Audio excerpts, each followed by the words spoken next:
चलो भाई next question solve करते हैं यार। ये क्लास 10 मैथ एक्सरसाइज 8.1 का क्वेश्चन नंबर 4 है यार। एक बार क्वेश्चन ध्यान से देखो।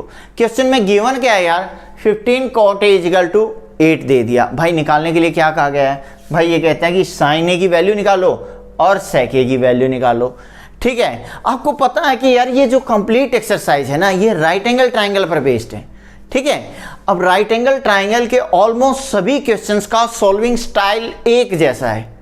ठीक है, अब इसमें हम क्या करेंगे, अगर आपने प्रीवियस क्वेश्चन ध्यान से देखा है तो इसमें कोई प्रॉब्लम होने वाली नहीं है, उसी वे से मूव करना है।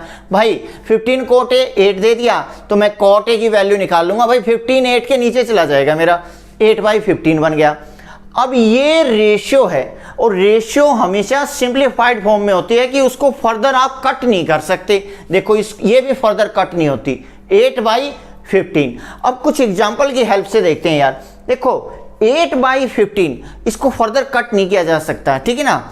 हो सकता है कि हमें ये जो वैल्यू 8/15 दी ना, ये कट करने के बाद दी हुई हो। अब ये हो सकता है कि 16/30 दिया वो, इसको 2 से कट किया, 2 8 जा और 2 15 जा पे ये कट हो गया तो 8/15 आ गया। अगर ये 16/30 है।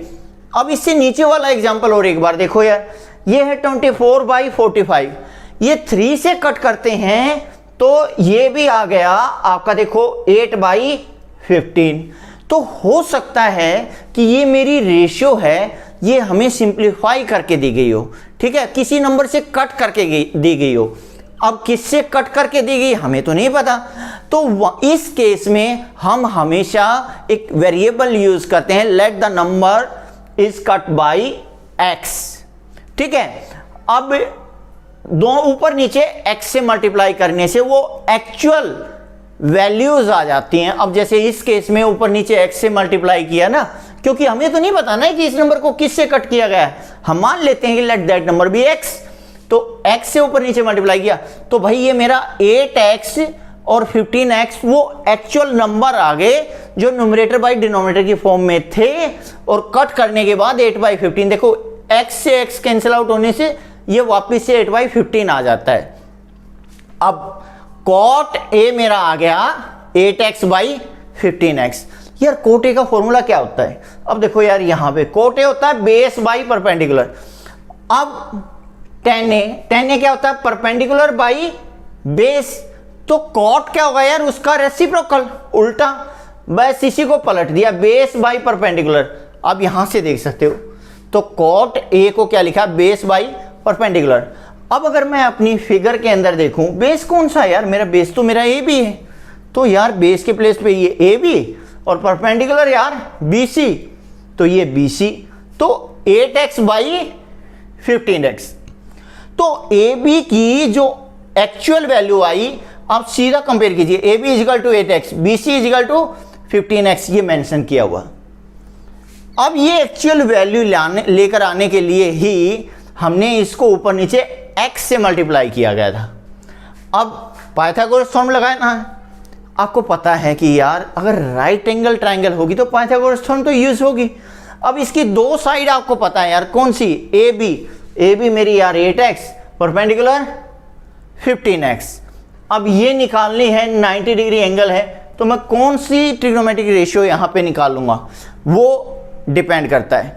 अब यहां पे आप कहोगे कि आपको कौन सा पॉइंट बेस में लेना है। मैंने आपको पहले ही बताया भाई, साइन A निकालना है ना, तो मेरा A पॉइंट तो बेस में होगा ही होगा, और दूसरा जिस पॉइंट पे 90 डिग्री है, तो A पॉइंट तो कंफर्म है कि मेरा बेस में होगा।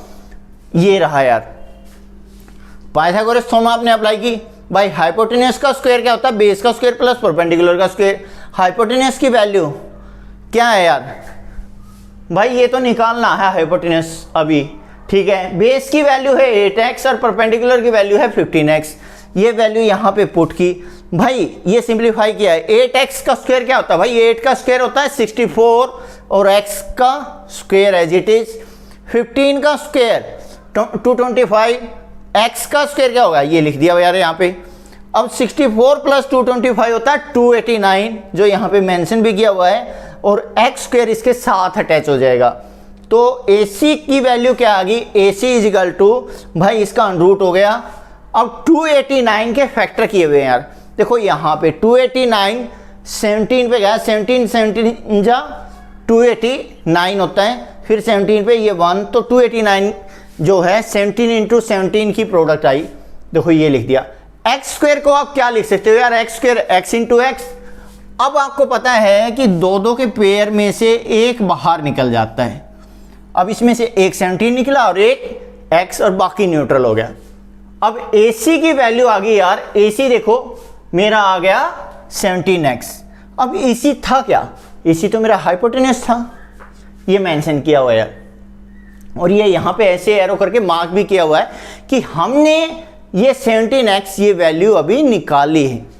अब साइन ए, भाई साइन ए हमें पता है यार परपेंडिकुलर बाय हाइपोटेन्यूस, उस फॉर्मूले से भाई परपेंडिकुलर की वैल्यू क्या है 15x, हाइपोटेन्यूस की वैल्यू कितनी निकाली है यार 17x अभी निकाली है।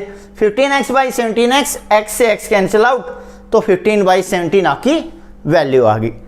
अब सेक ए कैसे निकालेंगे यार, हमें पता है कि cos a की वैल्यू क्या होती है, देखो cos a क्या होता है बेस बाई हाइपोटेन्यूस, cos और sec तो एक दूसरे के रेसिप्रोकल हैं, तो यार इसी को उलट दो, हाइपोटेन्यूस बाई बेस, देखो sec a क्या बन गया hypotenuse by base, just reciprocal. अब हाइपोटेन्यूस कितना है 17x, भाई ये लिख दिया बेस 8x, तो x से x कैंसिल आउट हो गया यार, 17/8 आपका आंसर आ गया। तो ऐसा करके आप कोई भी क्वेश्चन सॉल्व कर सकते हो जिसमें कोई ट्रिग्नोमेट्रिक रेशियो फ्रैक्शन में दी हुई हो, तो आप उसको पाइथागोरस थ्योरम की हेल्प से बहुत इजीली सॉल्व कर सकते हो।